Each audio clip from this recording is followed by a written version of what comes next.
Welcome to Holistic Health and Healing, a show offering solutions for the body, being, and beyond. In each episode, we discuss topics that empower you to take a holistic approach to step into your unique voice in this world. Now, here are your hosts, Dr. K and Hank Setala, the Sonic Shaman. Good morning. Happy Monday, everyone. Today, we are diving into a topic that should be on the top of everybody's minds, like management through the holiday season.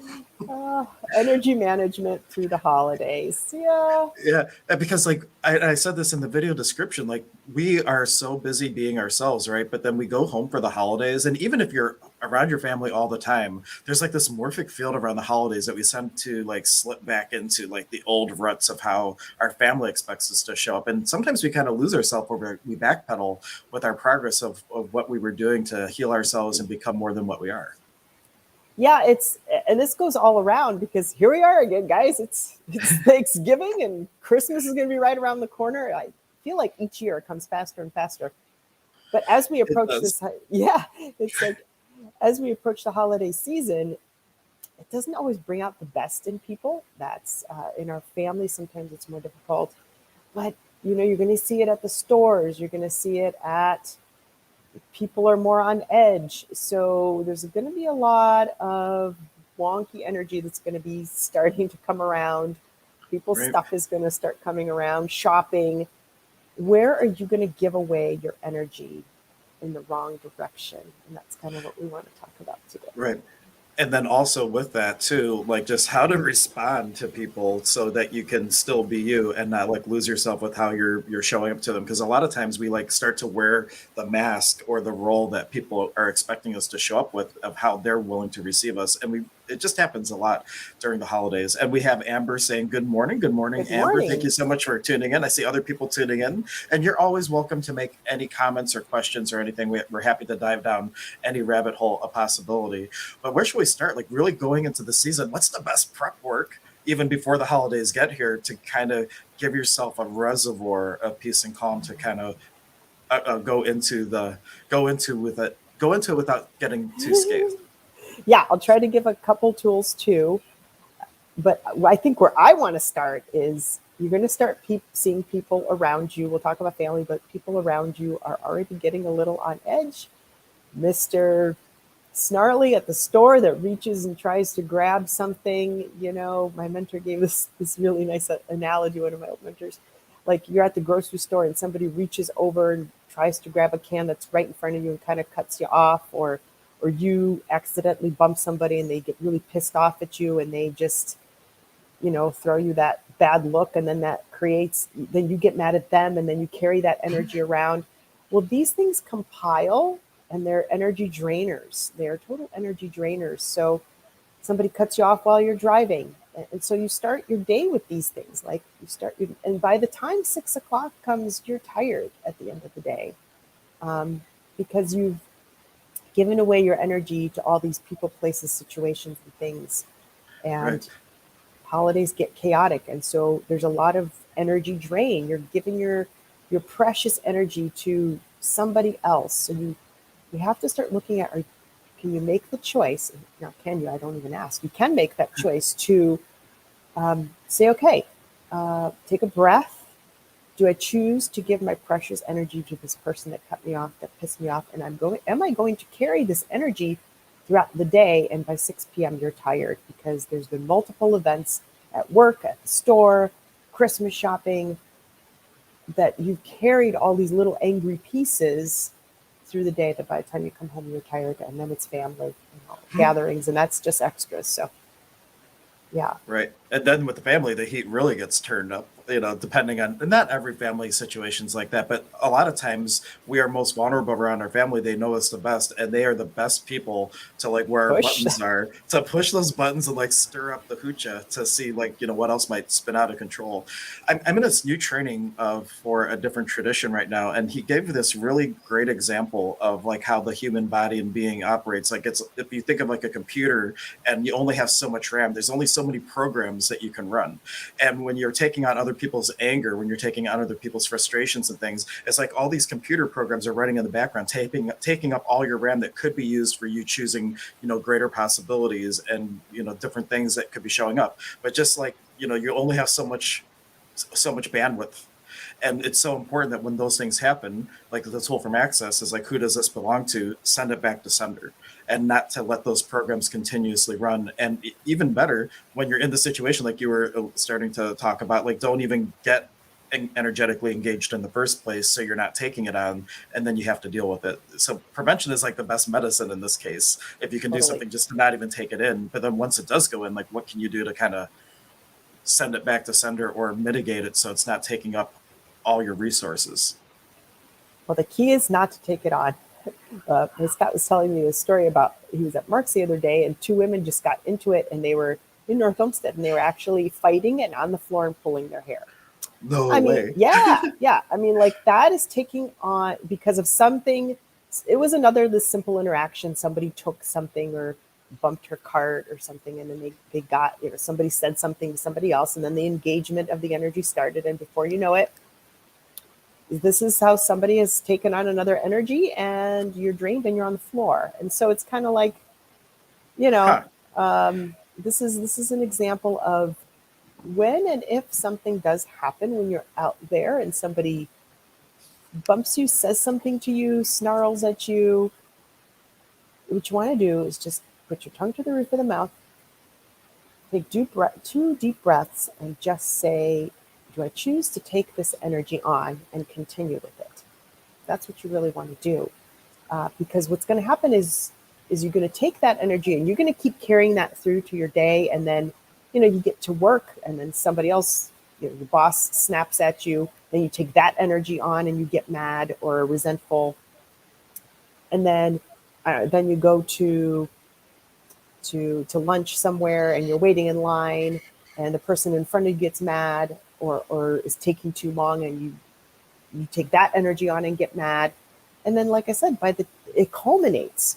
So by the time you get to the end of your day, you have drained your energy. So you really have to catch the awareness of these moments and like, is it really worth me getting upset over this? Now, obviously, if somebody's stealing your items or your wallet or something, then that has to be taken on. But again, don't stay in that space, and you're going to feel more drained. You're going to deplete your energy field if you take on all these little energetic pieces.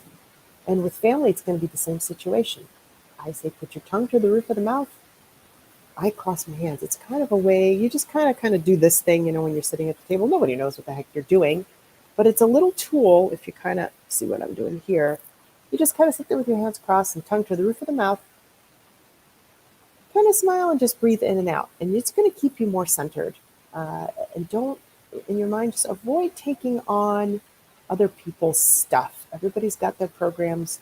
They make poke and prod at you. You have to really work on just being centered. And this is one of the ways that I do it. It's just really staying centered and grounded in your own space, wherever you are. Family, shopping, Christmas shop, all that stuff. So. And the tongue to the roof of the mouth is such a great little tool, because there's actually like a meridian that comes right there. And my meditation instructor would always say, tongue to the roof of the upper palate, and it just helps you settle into that space. And if you already have a place where you do that, like every time I meditate, I do that, it's also acting as an anchor to bring you back to that space of peace and calm. Correct. And it lets the energy flow through. So when you're breathing in and out, it lets that breath energy just come through you. It keeps you at front and center. So that's one of the simplest things you can do. And now probably a good time to buckle down on meditations before you go to your family event. Really, really, truly getting yourself front and centered before you go to your family events, your Christmas parties, your Thanksgiving dinners. And then when you come home after, same thing, and a salt shower or bath. That will actually slough off all the negative stuff that people have poo-pooed on you during dinner. Yeah. And the tongue to the upper palate's one good physical thing. Another thing we can do, a little access tool, because usually when things stick us, like when you see the ladies fighting in the supermarket or whatnot, and we're like, oh my gosh, like we're reacting to that because maybe we have a judgment about what we're seeing. So being the space of interesting point of view, Mhm. it allows us to kind of take a step back. I even have it ready. Interesting point of view. Like, so like when people are like acting really crazy, or people are doing things that you're like going, oh my gosh, catch yourself, put the tongue to the upper palate, do something physical for the body to shift the physiology. But then with your mind, with what you're thinking, go, wow, interesting point of view. Instead, it's judging like, oh my gosh, they're crazy, or that's terrible, or what kind of city do I live in for these people doing this in the supermarket? Like really asking interesting point of view, having that space where you're taking the charge off the polarity of what you're witnessing. And that in and of itself too will help it not go into the being and the other than conscious, where it's going to start running this, taking up this energy of yours. Yeah, just ask like I always like try to create this analogy of pulling yourself back like you're watching a movie and go, how interesting that these people are acting this way. I wonder what's causing, I wonder what kind of program they're running in their heads that's causing them to do this, because this is kind of silly. You Mm. kind of pulling yourself back. How interesting they're doing this. I wonder what made them do this. Any Mm. question you can ask. I know you're gonna Oh, like the I'm just word wondering, like, what Nazi. would that create? No, well, that is a valid question, but I would ask one question first: is like, hey, do I have a role in their play, or is it okay for me to just to go about my business? Because Go if you about don't your have a, business. yeah, if you don't have a role in their play, and that's what I think of it. Like, we're not here to help each other. We might be here to play a role for each other and be a contribution to what somebody's soul is choosing to experience as contrast. However, like in that scenario, like ask first, like, do I even have a role here? Is it like my job to break them up? If not, I'm just gonna go buy my soup or whatever else I came in for. Yeah. Yeah, that's a really good point. Guys, it's never your responsibility to take care of somebody else. Unless you have a 3-year-old, it is never, or a child, it is not your responsibility to heal anybody, take on anybody, unless they come to you and ask you for help as a practitioner, if that's what you do, or unless somebody really comes and asks your opinion and your help and confidentiality. It is not your response. Often we see people like, I want to help this people, I want to save this person. And we're all empathic people and we have beautiful hearts and we want to try to do that. But it really is the other person's journey. And it's like, I don't give unsolicited advice. Very rarely do I give unsolicited advice. If somebody comes to you for help in confidentiality, then we'll talk about that. But um, it's not your job in family situations to take on, help somebody break something up. You're not being insensitive, but really not. If two people are fighting, that's their gig. It is not your gig. And you don't need to get in there and fix stuff. So Yeah. Last week we had a guest on the show with us, Heather McMillan, and during one of the classes I recently took with her, she was saying how if you gift somebody more than what they can receive, or gift them without them really wanting what you have, oftentimes it is returned with daggers attached. And she would often say that, when somebody asks a question other than the question why, because that's a little bit special, that's an indicator that they're looking for change. And that is a space where they're perhaps in a place where they are able to receive whatever you have to contribute to them. and I mean, it's tricky sometimes because we all want to help. We see people hurting and we want to help. They might not be in that space yet. You can say something like, may I share something? Always ask permission, because yeah, Hank's right. If people are not ready to receive that information, number one, they may not hear it, or they may come back with something completely different. So yeah, Sure. be And cautious for there. those for those of you watching, if you have any questions or you have an example going on in your world you might want to have some insight around, please put it in the comments. We're happy to speak to that. And if you're watching on a replay, you can always make a comment after the show. Just make sure you tag either myself or Dr. K so that we know that the comments there. We're going to like 8 different locations. We don't always see the comments in each one. So if you tag us, we'll know that we're going to be attention we brought to the comments so we can take a look at it. So what other tools might we have going into it? So we did interesting point of view. We mentioned who does it belong to. We gave the nerve bundle at the top of the palate so that you can activate like just a different experience physiologically to kind of shift out of that. Another thing is like I would say going into it, like really asking the question, who would I like to be in response or creationship to this? Because with family especially, we do get this habit of like reacting instead of responding, because maybe our parents always look at us as the child, or maybe somebody always looks at us like, wow, you were in so many Christmases when you were hanging around with this drunk, and like just when there's all kinds of different things where we might start to like be looked at through these different filters and want to revert back to how people are willing to receive us instead of really being our truth of who we are. Yeah, for sure. I really, there's going to be preemptive thoughts when a lot of times this happens when you're, oh, I got to go over grandma's house and I know she's going to say this about, she says that every time. And every time I come over there, she bugs me.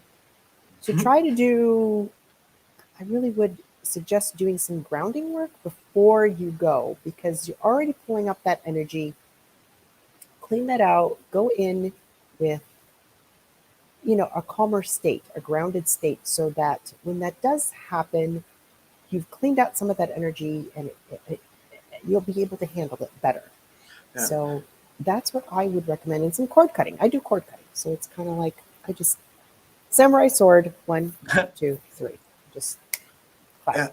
And if like what was just described too, like one word that has been coming up a lot in my world recently is like head tripping. And if you're already thinking like, oh, so-and-so is going to be doing this or judging me for that, you're already projecting into the future. And what if your thoughts are even part of what is going to create that?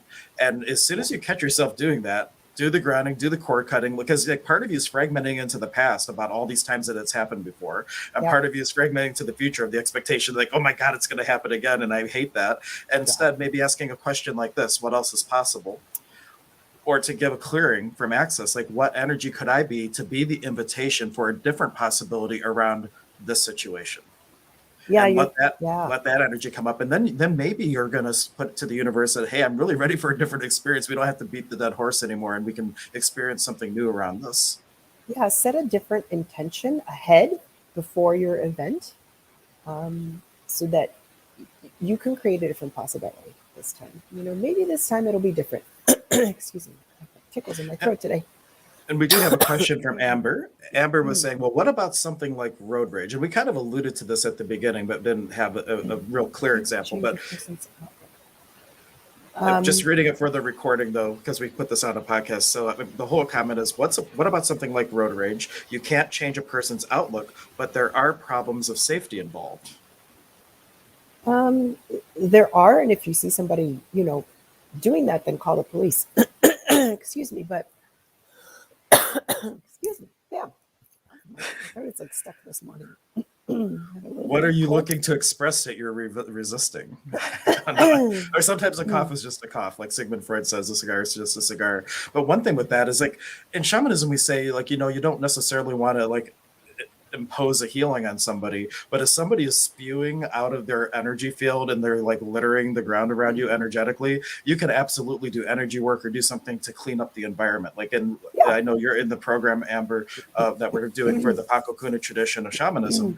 There is one technique called the Saman Chikui, which is Father's Rain, is a translation to English. You open up your energy field, you let this iridescent rain cascade down, and energetically you're taking care of the energy litter that is in the environment around you. And to Dr. K's point, like they have like the 1-800-GRAB-DUI. Like if you see something that's a danger to other people, it's more like taking a personal responsibility to take an action that may mitigate somebody's choice that might infringe upon somebody else's will.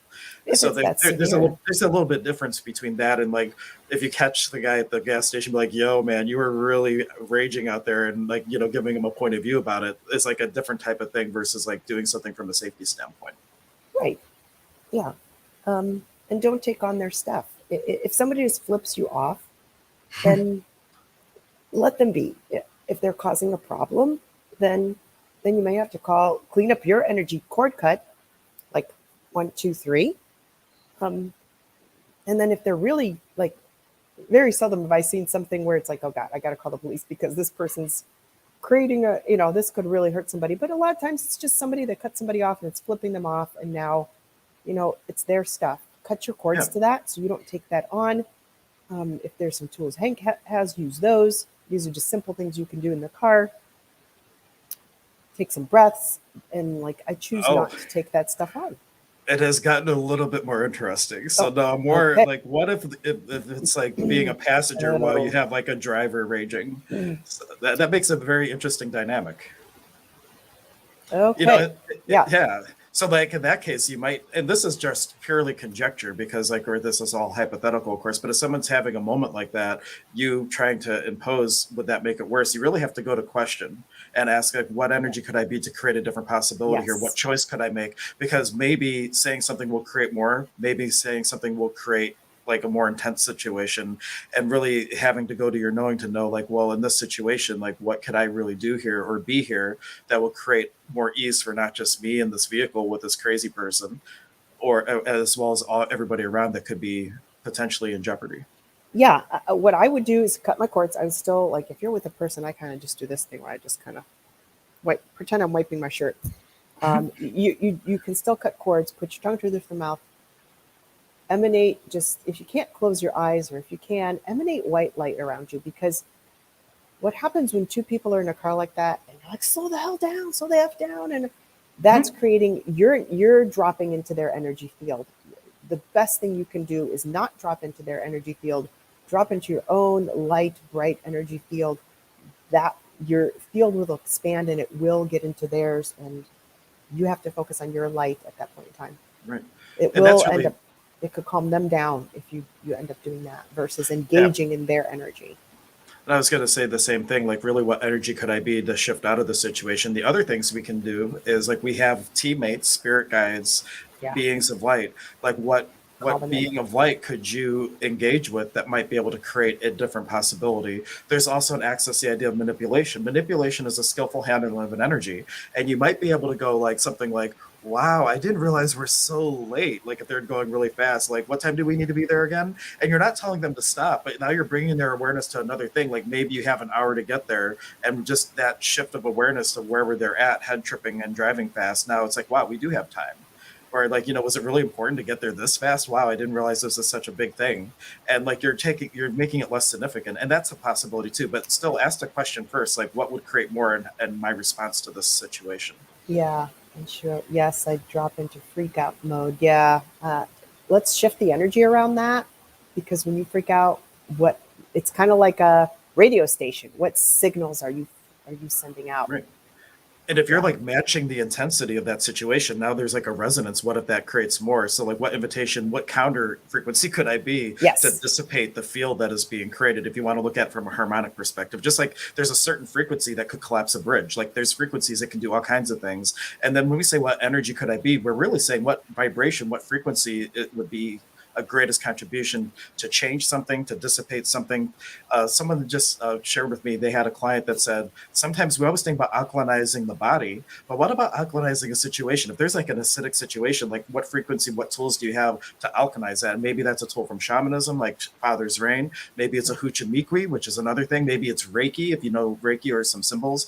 Maybe it's praying and asking God, like, yo, can you intervene here? This is getting intense. And like really shifting the energy with whatever feels like it's going to create the greatest possibility. And you can absolutely do that. I've known people that were on E, on the gas dial, and just Yeah. focused on, I'm gonna get there. I'm getting there. I've gotten there. It's all good. If you send it and get there without a problem.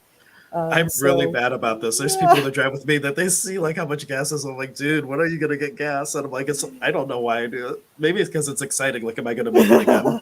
Like, how far can I go before I really run out? I've only run out of gas once. So, like in high school, I puttered into the pump. Like I went so close to E, I literally was running out of gas, and the engine was puttering, pulling up to the gas pump, and I have never cut it that close again. Hey, but you made it. Yeah, but I've always made it since. It's very exciting, right? The other thing that just came through is maybe a crystal would be beneficial for Amber to have in the car. If this is somebody you drive with or ride with consecutively, shove it underneath the seat somewhere where that can automatically calm things down. In each one of our cars, my wife has wire wrapped a piece of obsidian snowflake, which is like a good charm, I guess, for driving. And each car has one hanging from the rear view mirror. So like that's a wonderful idea for a crystal, and maybe even putting it visible somewhere as like a little anchor point that you can see when you're driving. That might help you, shift your state.